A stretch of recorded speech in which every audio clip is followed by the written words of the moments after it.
OK, bien bonsoir, bienvenue à la présentation des états financiers de l'exercice 2014 en date du 31 décembre. Donc, sans plus tarder, je laisserai la parole à M. Jonathan Paquette, qui est notre vérificateur externe de la firme Marcel Lavallée. Bonsoir. Merci. Bonsoir. Bonsoir. Je vous invite à prendre le document intitulé Section 1, État financier.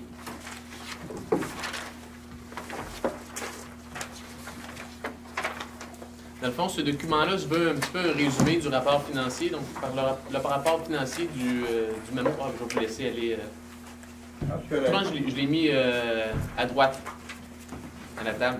Donc, ça se veut un sommaire du rapport financier du MAMO, compte tenu que le rapport complet a plus d'un pouce d'épais. Donc, c'est les documents, je vous dirais, là, principaux du rapport là, au niveau du dépôt des états financiers. Je vais vous inviter à prendre la page 1, qui est le rapport de l'auditeur indépendant. Dans le fond, au niveau du rapport financier, notre rôle à titre d'auditeur, c'est d'émettre une opinion sur le rapport financier sur lequel la responsabilité incombe à la direction. Donc, la direction a la responsabilité de faire le suivi de la comptabilité tout au long de l'année, de préparer le rapport financier. Notre rôle est d'émettre une opinion d'auditeur sur le contenu du rapport financier. Dans le cas présent, notre opinion est une opinion sans réserve, donc une opinion favorable.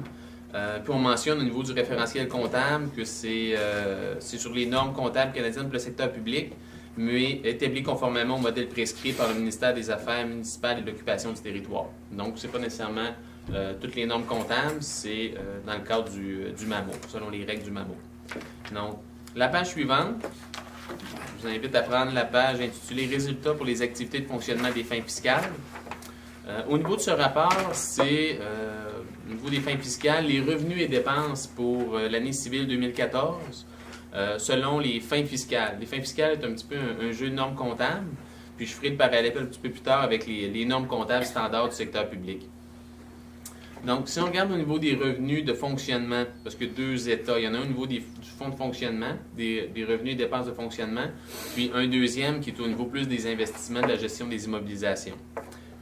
Celui-ci est aux fins fiscales pour fonctionnement. Donc, au niveau des revenus, on avait au niveau des revenus de taxes qui est constitué des taxes sur la valeur foncière, la Sûreté du Québec, l'ordure, recyclage et autres revenus de taxes. On avait 2,5 millions en 2013, on était à 2,6, 2 642 000, une augmentation de 107 000. Les paiements tenant lieu de taxes, 8 200, on est passé à 1 900, une diminution de 6 000. Au niveau des transferts, qui est les montants pour les ordures, la collecte sélective, la voirie, on est passé de 225 000 à 103 000. La différence de 122 000, une diminution, qui n'est pas nécessairement une diminution, c'est qu'au niveau de la gestion de la TVQ, il y a eu des changements. Auparavant, on recevait des transferts au niveau du gouvernement du Québec pour compensation au niveau de la TVQ. Maintenant, la municipalité le réclame sur ses dépenses à hauteur d'un certain pourcentage. Donc, c'est pour cette raison-là qu'on a une diminution au niveau des revenus, mais on a probablement une diminution comparable au niveau de l'ensemble des dépenses qui sont taxables. Donc, c'est pour cette raison-là, ce n'est pas nécessairement une perte de revenus au niveau de la municipalité. Au niveau des services rendus, donc pour l'incendie, le déneigement, les incarcérations et les revenus rattachés aux vignettes, on est passé de 141 000 à 173 000, une augmentation de 31 000 pour l'exercice 2014. L'imposition de droits pour les permis, les droits de mutation, les droits pour les carrières sablières, 238 000, on est passé à 274 en 2014. Au niveau des intérêts sur les placements et les taxes foncières, pour les gens qui paient les taxes en retard, 33 000, on est passé à 39 386. Finalement, on a un revenu de produit de disposition des immobilisations, 11 516 pour la vente d'un camion ou d'une motoneige. Donc, au niveau de l'ensemble des revenus, on avait 3 183 000 en 2013. On est maintenant à 3 247 000 tout près en 2014. Au niveau des dépenses, des charges, des décaissements, au niveau de l'administration générale, qui inclut les dépenses reliées au conseil, l'administration, le greffe, les évaluations, de 713 000, on est passé à 691, une diminution de 22 000, principalement causée par une diminution au niveau du greffe de 20 000, compte tenu qu'il n'y a pas eu d'élection en 2014. Sécurité publique, les coûts pour la police, l'incendie, sécurité civile. On avait 503 000, on est passé à 539. C'est principalement des augmentations au niveau des assurances, des salaires, des équipements, des dépenses d'équipement. Au niveau des transports, la voirie et la neige, on avait 553 000, on est passé à 573. L'hygiène du milieu, qui est pour la collecte, l'éco-centre, la protection de l'environnement, on avait 232 000, on est passé à 274. Ça inclut un montant maintenant là, qui est à verser à la CEPAC de 15 000 pour les droits d'accès. L'aménagement, l'urbanisme et le développement, on avait 453 000, on est passé à 493. Entre autres, ce montant-là, il y a une partie de l'augmentation, dans le fond, que c'est des coûts que la municipalité a défrayés, mais qui ont été refacturés là, à un citoyen là, pour les choses sceptiques et sanitaires. Au niveau de les loisirs et la culture, on avait 161 000, on est passé à 199 963.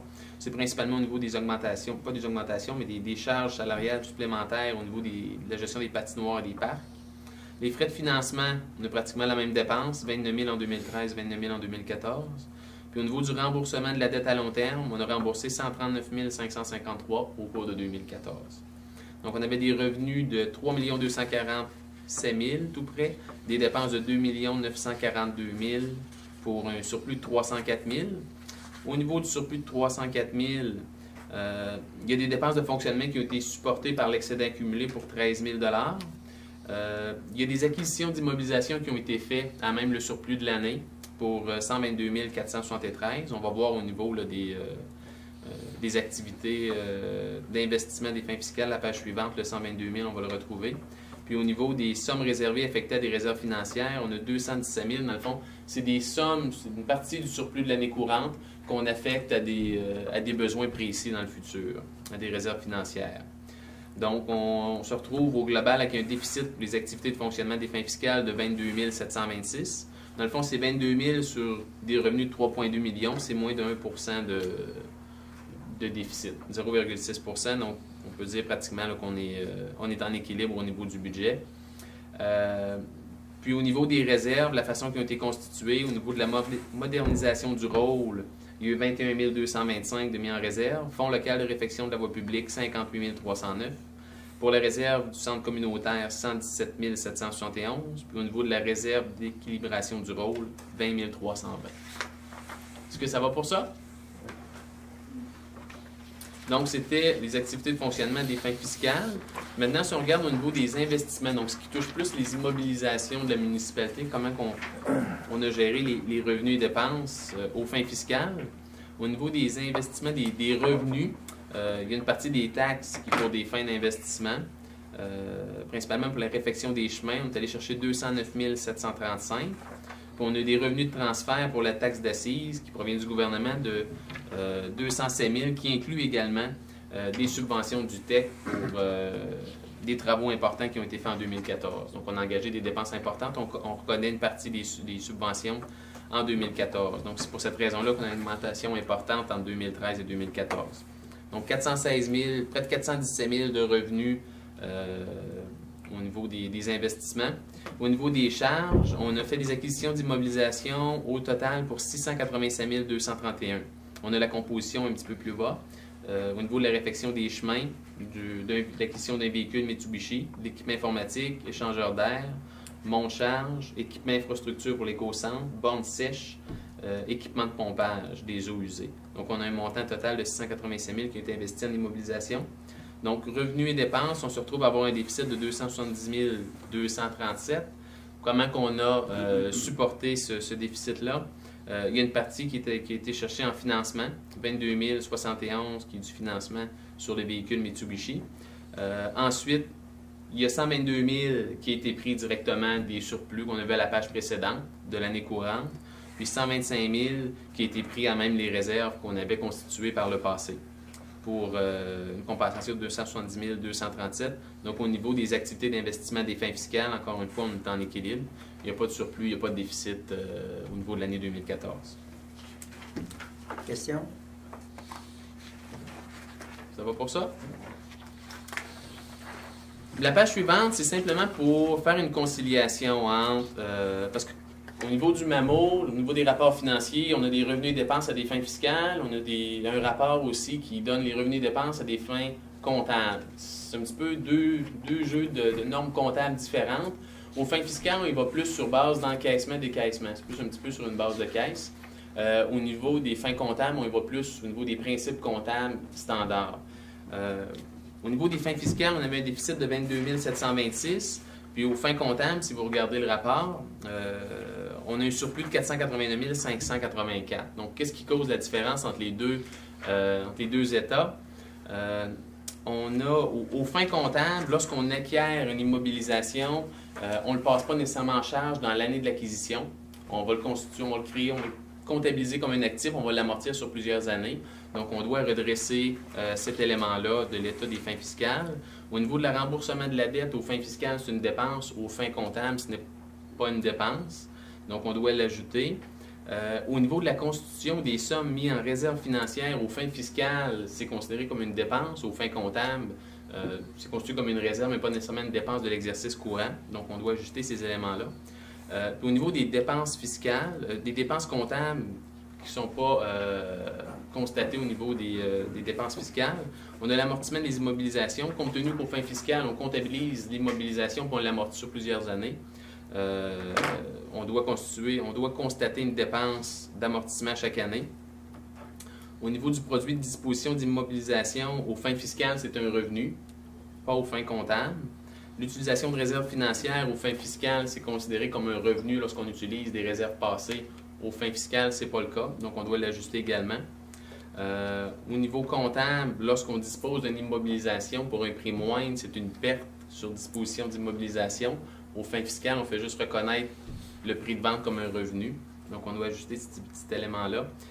Au niveau du financement reçu pour des acquisitions d'immobilisation aux fins fiscales, c'est considéré être un revenu, pas aux fins comptables. Puis au niveau des dépenses de fonctionnement supportées par l'excédent accumulé, on a le même principe. On le constate comme un revenu aux fins fiscales et non pas aux fins comptables. Donc, c'est ce qui explique l'écart entre le déficit aux fins fiscales puis l'excédent aux fins comptables. Si vous n'avez pas nécessairement tout compris, c'est normal parce que c'est des notions comptables là, qui ne sont pas nécessairement facilement accessibles. Donc, ce qui est important de retenir, quand le MAMO analyse les résultats financiers de municipalité, c'est toujours plus le volet pour fin fiscale qui est examiné. Donc, dans le cas présent, on est pratiquement en équilibre là, avec un déficit de 22 000 sur un budget de 3,2 millions. Est-ce que ça va pour ça? Fait que ça, c'était la partie qui constituait les revenus et dépenses de la municipalité pour l'année 2014. La page suivante va nous donner plus le portrait financier de la municipalité en date du 31 décembre. Donc, le rapport précédent, c'était pour les revenus et dépenses qui s'accumulaient tout au long de 2014. Là, c'est vraiment la situation financière de la municipalité au 31 décembre 2014. Donc, qu'est-ce que la municipalité avait comme actif financier? Elle disposait de 265 000 en encaisse. Puis on avait 700 000 qui étaient des débiteurs qui sont en fait des comptes à recevoir. Donc des taxes municipales à recevoir, des sommes du gouvernement du Québec, du gouvernement du Canada, des droits de mutation à recevoir, constituaient 700 000 au total.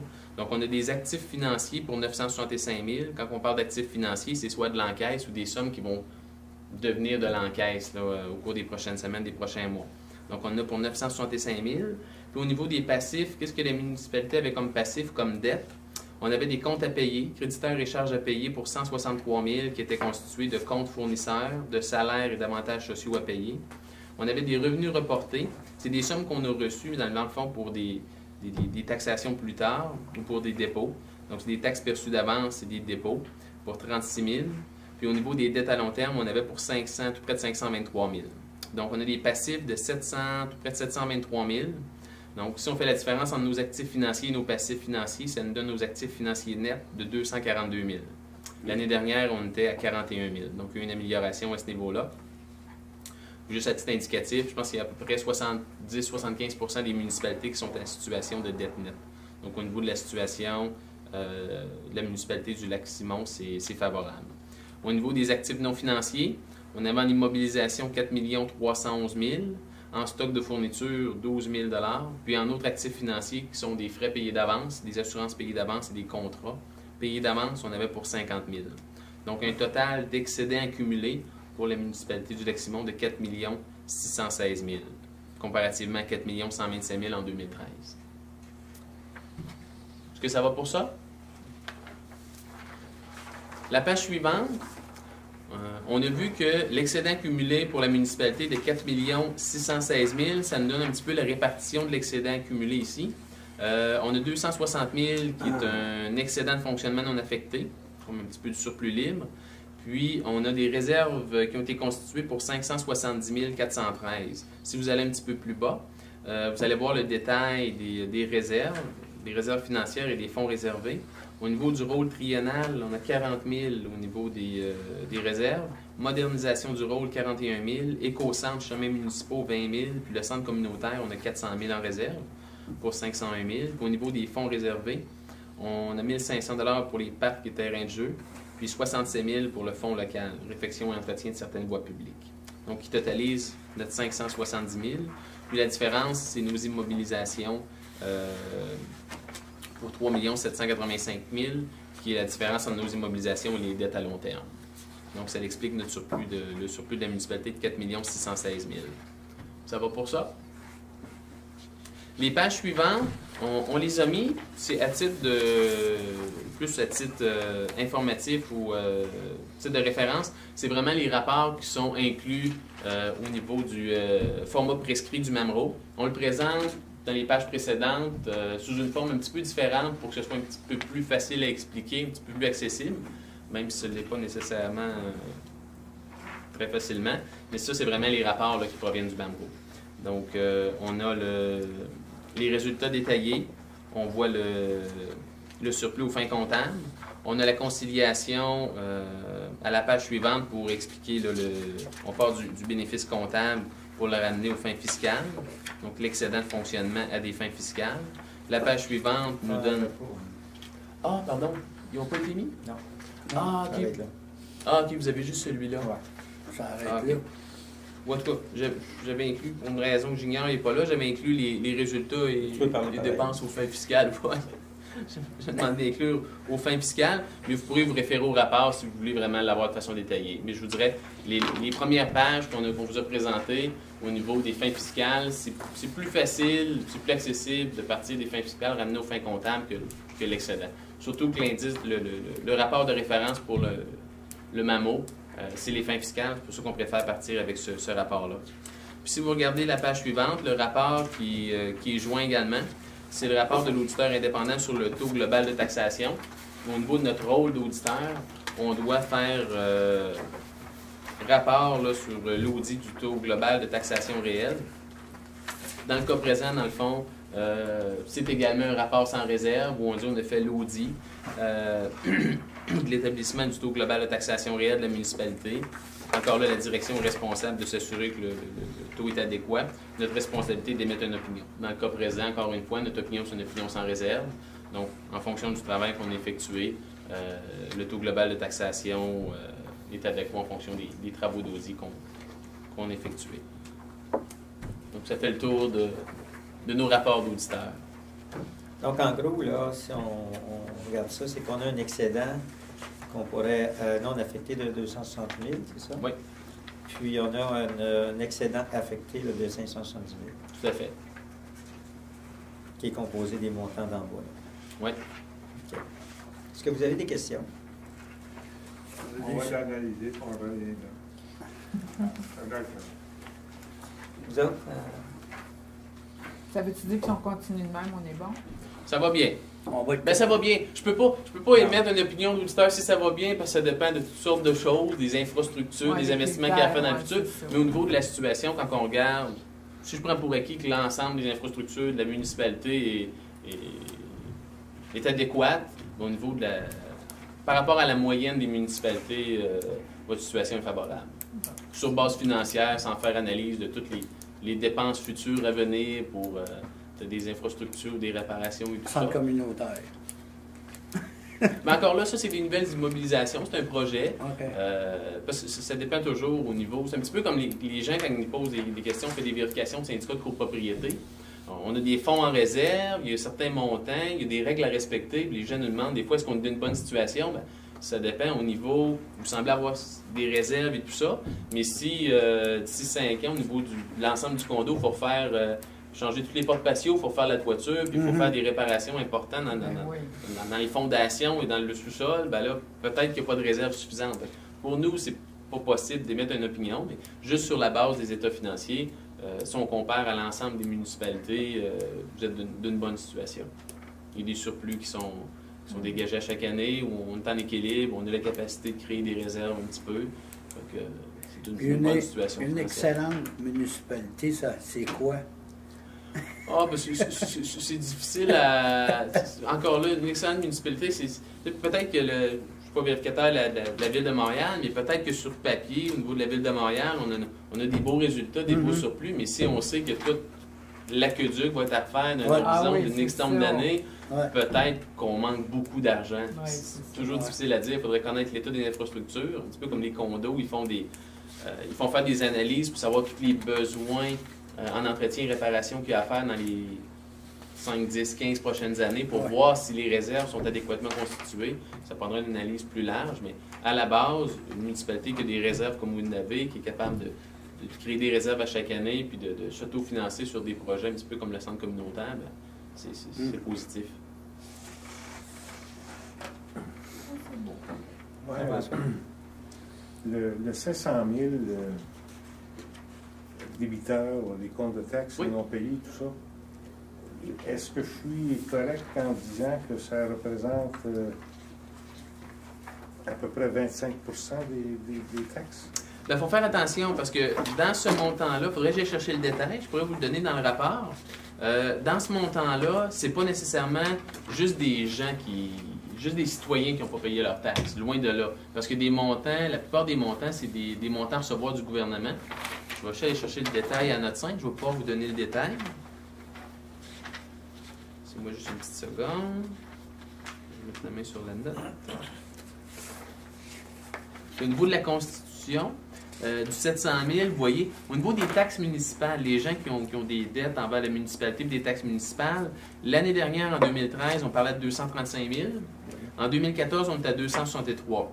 Compte tenu du contexte économique, je vous dirais que ce n'est pas surprenant qu'il y ait une augmentation là, au niveau des taxes municipales et des gens qui prennent un petit peu plus de temps pour payer. Puis au niveau des autres montants à recevoir, on a 283 000 qui proviennent du gouvernement du Québec, 58 000 qui proviennent du gouvernement du Canada, puis aussi des montants à recevoir pour les droits de mutation, 75 000, puis divers autres petits débiteurs pour 18 000. Donc, il ne faut pas croire que le 700 000, c'est tous des citoyens qui sont en retard au niveau de leurs taxes. Là. Ça serait un montant assez important par rapport au revenu de taxe total. C'est ça, mais c'est 200 sur des fois. C'est une bonne remarque. Si ça avait été juste ça, il y aurait peut-être un problème de collection. Peut-être 25 du total de la taxation. Ouais. Je vous remercie beaucoup. Monsieur Le Jeunesse. Monsieur Delamay pour ça. Ah, monsieur Martel. Je m'imagine que le 400 000 du centre communautaire ne peut pas être pris pour faire autre chose que le centre communautaire. C'est ça? À moins qu'on fasse ça. À moins qu'il n'y ait plus de centre communautaire. C'est ça. Parce que, admettons qu'un nouveau conseil qui rentre avec plan, il ne pourra pas prendre ça pour faire autre chose. Non. Il est dédié au centre communautaire. Oui.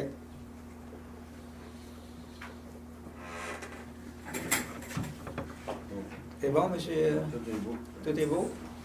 Fait que, félicitations, M. Paquette. Vous avez réussi votre examen. Merci à vous. Merci beaucoup.